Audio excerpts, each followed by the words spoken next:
जय हिंद साथियों, स्वागत है आप सभी का एजुकेशन केयर 6 में। और एक बहुत अच्छी खबर आ रही है दोस्तों, यहाँ पर बीपीएससी की तरफ से जो भी छात्र मांग कर रहे थे कि 70वीं बीपीएससी में फॉर्म भरते समय उनसे कहीं ना कहीं त्रुटियां हुई है पिछली बार 69वीं बीपीएससी के दौरान, तो ओटीआर उन्होंने अगर यहाँ पे किया है और ओटीआर में सारी डिटेल अगर गलत चली गई है तो कौन कौन से कॉलम को सुधारने का आपको यहाँ पर बीपीएससी मौका दे रहा है। ओटीआर का लिंक 4 अक्टूबर से एक्टिव किया जाएगा, लेकिन इस वीडियो को कंप्लीट देखिएगा। मैं वो आपको कॉलम बताऊंगा कि इस कॉलम में आपको सुधार करने का मौका दिया जा रहा है और सुधार कैसे करना है इसका एक प्रोसेस है, तो उस प्रोसेस को भी आपको समझना होगा। जी हाँ, ऐसे नहीं कि आप लिंक दिया गया और अपना सुधार कर लिए, नहीं। इसके लिए आपको बीपीएससी से अनुरोध करना पड़ेगा, आग्रह करना पड़ेगा, वहां पर रिक्वेस्ट करना पड़ेगा और तब जाके आपको वहां पर उसकी समीक्षा की जाएगी कि वही आप छात्र हैं जो कि यहाँ पर आप सुधार करना चाहते हैं अपने ओटीआर में, आप वही छात्र हैं। तो साक्ष्य यहाँ पर मिलने के बाद ही आपको बीपीएससी आपको लिंक प्रोवाइड करेगा कि आप चीजें जो है सुधार कर सकते हैं। तो दोस्तों यहाँ पर बीपीएससी के वेबसाइट पर सीधे लिए चलते हैं, क्या अपडेट आई है यहाँ पर और क्या सूचनाएं हैं और कौन कौन से कॉलम में हम सुधार कर सकते हैं ओटीआर में। तो ये वीडियो आपके लिए बहुत इंपॉर्टेंट है, तो वीडियो को एक बार शेयर जरूर कर दीजिएगा उन दोस्तों तक जो छात्र यहाँ पर परेशान थे ओटीआर को लेकर। तो बीपीएससी के वेबसाइट पे आइएगा तो यहाँ पर 1 तारीख के डेट में यहाँ पे जो है regarding updating OTR detail under the online application 17th BPSC, इसको लेकर एक नोटिफिकेशन दे दिया गया है। क्या है नोटिफिकेशन, समझिएगा। यहाँ पर दोस्तों एकत्रित 70वीं बीपीएससी प्रतियोगिता परीक्षा को लेकर यहाँ पे अपडेट है। जो भी छात्र देखिए एकत्रित 69वीं बीपीएससी में है ना, यानी कि परीक्षा के फॉर्म भरते के दौरान यहाँ पे ऑनलाइन आवेदन के क्रम में किए गए ओटीआर, क्योंकि क्या है कि पिछली बार से ही आपका ओटीआर लिया जा रहा है, तो इस ओटीआर के दौरान आवश्यकता अनुसार अभ्यर्थी दिनांक 4 अक्टूबर से ऑनलाइन पोर्टल पर लॉगिन करके उपरांत उपलब्ध अपडेट डिटेल के लिंक पे क्लिक करेंगे, उसके माध्यम से सुधार कर सकते हैं। तो ये तो खुशखबरी है, ठीक, कि 4 अक्टूबर से आपको एक अपडेट डिटेल का लिंक दिया जाएगा जहां से आपको पोर्टल पे लॉगिन होना है और यहाँ पे लॉगिन होने के बाद अगर आप ओटीआर में सुधार करना चाहते हैं तो ओटीआर में सुधार कर सकते हैं। जिनको लगता है कि हमने कुछ डिटेल गलत डाला है, लेकिन वो कौन कौन से कॉलम है जिसमें कि आपने गलती की है उसको सुधार करने का यहाँ बीपीएससी मौका दे रहा है, और वो कौन से कॉलम नहीं है जिसपे कि आप लोगों को सुधार करने का मौका नहीं दिया जा रहा है। देखिए, अपडेट डिटेल के माध्यम से केवल निम्नलिखित कॉलम हेतु लिंक उपलब्ध होगा। कौन कौन सा लिंक? तो पहला तो आप अपने आरक्षण कैटेगरी, मतलब क्या किस कैटेगरी से हैं। बहुत सारे छात्र जैसे कि क्या होता है कि ओबीसी से हैं, ईबीसी से हैं और उन्होंने कर दिया है गलती अगर कर दिया है तो उन्होंने अपना सुधार करने का मौका मिल रहा है कि आप अपने कैटेगरी में फॉर्म डालिए। जैसे कि ओबीसी है तो ओबीसी में डालिए, एबीसी है एबीसी डालिए, या एससी एसटी है तो एससी एसटी में डालिए और संबंधित प्रमाण पत्र उसका भी अपलोड करना है, ठीक।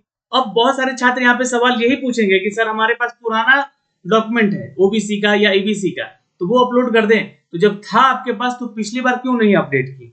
ये आपकी गलती थी, तो उसके लिए अब बीपीएससी साक्ष्य मांगेगा, ठीक। लेकिन ध्यान रखिएगा, अगर आपके पास नया है तो आप नया अपलोड कर सकते हैं, लेकिन यहाँ पे आपको उसका साक्ष्य देना होगा कि आप वही छात्र हैं।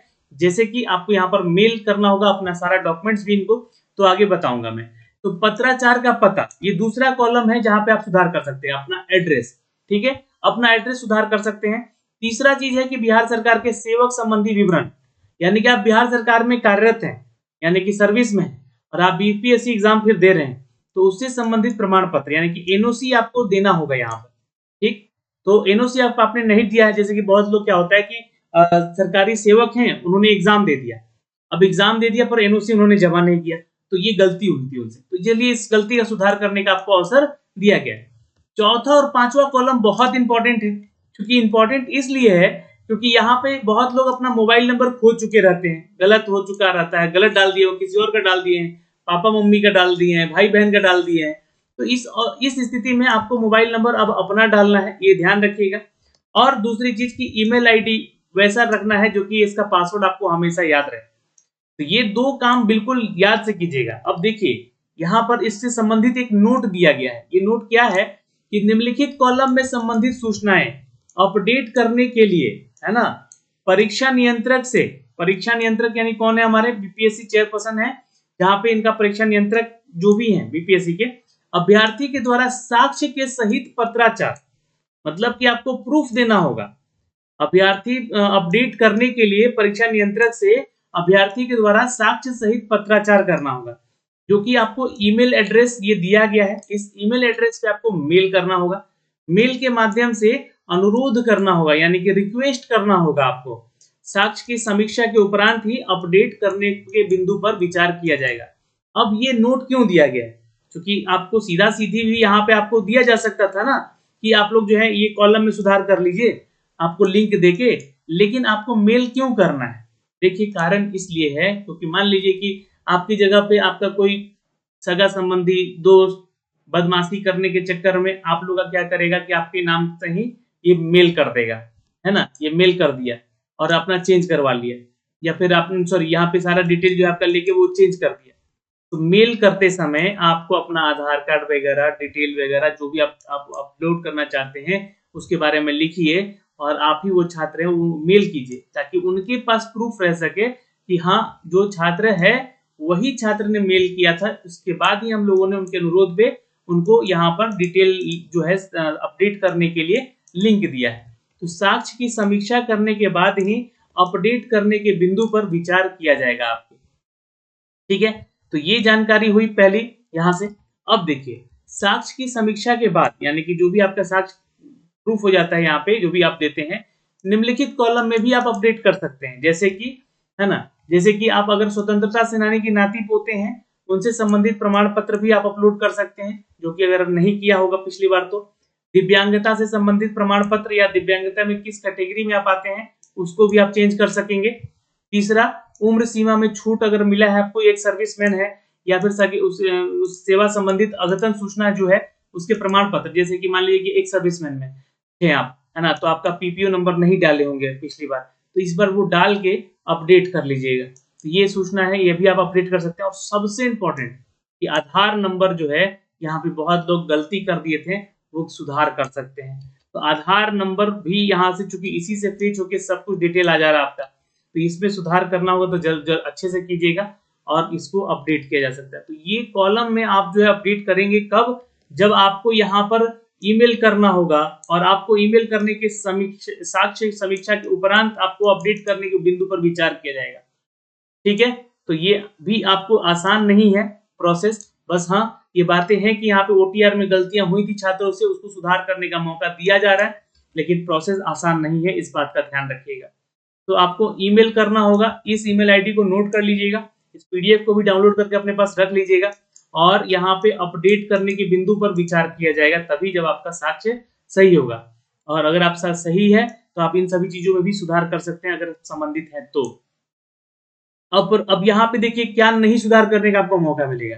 उपरोक्त विवरण से संबंधित कॉलम अभ्यर्थी अपडेट करें, ठीक है। एक बार अपडेट करके सबमिट अगर कर दिए तो फिर बाद में आपको मौका दोबारा सुधार करने का नहीं मिलेगा ओटीआर।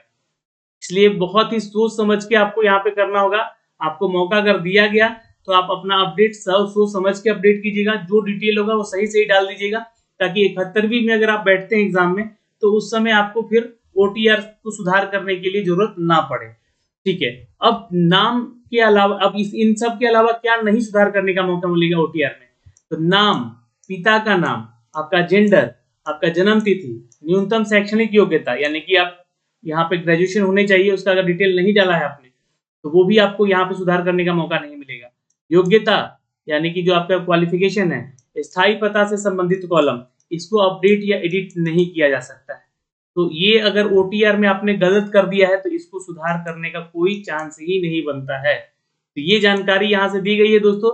इस वीडियो के माध्यम से हमने आपको ये सारा डिटेल अपडेट किया है। अगर आपका फिर भी कोई डाउट है इन सभी चीजों को लेकर तो कमेंट सेक्शन में कमेंट करके जरूर पूछ लीजिएगा। आशा करते हैं कि ये सारी चीजें आपको समझ में आ गई होगी। जय हिंद।